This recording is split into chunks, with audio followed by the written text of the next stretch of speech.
The humid summer air of Beirut has started to reek as uncollected trash piles up in the streets after protesters shut down Lebanon's largest landfill at a time of political paralysis.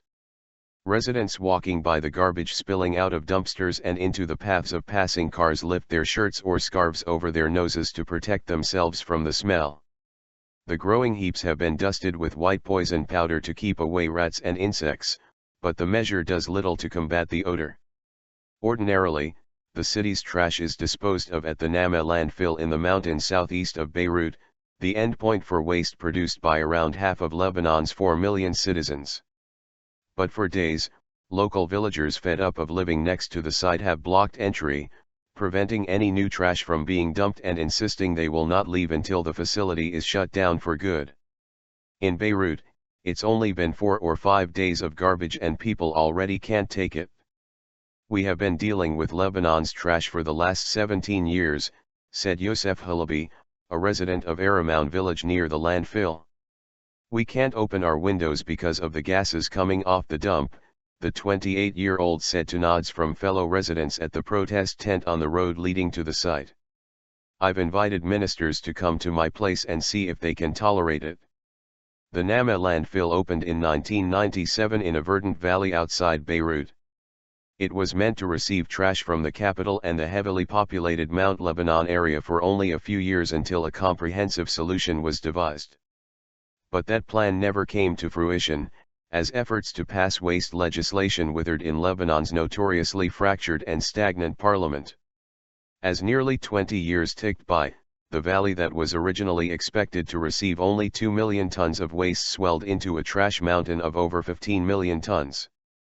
Residents living nearby say daily life is unbearable and allege gases produced by the site cause health problems. This area suffers from high cancer rates, residents have incurable diseases, skin diseases, breathing problems, said Raghida Halabi, 41, a resident of Abi, another village by the landfill.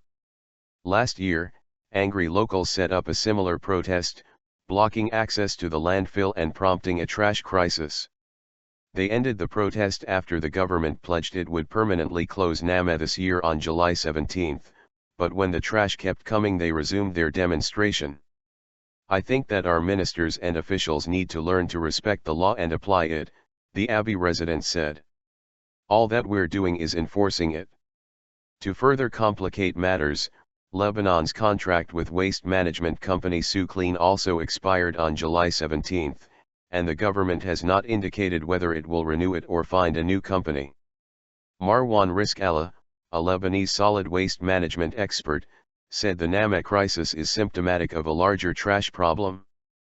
"The amount of waste being disposed of should be reduced," he said.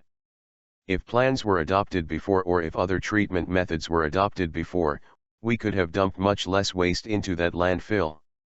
He said a new landfill site will be needed, but Lebanon also has to adopt recycling and better home sorting of trash so the organic matter that constitutes more than 50% of its garbage can be composted. "We cannot just create another Naameh," he said.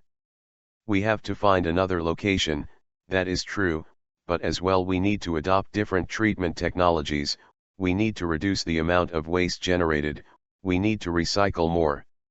All that will require government action, which seems unlikely in the short term, with the parliament and cabinet both politically paralyzed and the presidency left vacant for over a year." Meanwhile, Environment Minister Mohammed Mishnook, who did not return calls for comment, has urged municipalities to dispose of trash however they can. Residents have begun burning the expanding trash piles and there are fears garbage will be dumped in Lebanon's hundreds of illegal dump sites. Despite the grim picture, Rizkallah said there could be a silver lining if the crisis encouraged Lebanese to consider the amount of waste they produce and the problems created. "People are talking about it, because they see it on the streets, and maybe this is the only positive thing." The crisis is front-page news in Lebanon, with Beirut residents expressing outrage online. One widely circulated post shows Lebanon's flag altered to show a trash bag replacing the iconic cedar tree. "It's raising awareness, in a very negative and bad way," Rizkallah said. "But still it's raising awareness.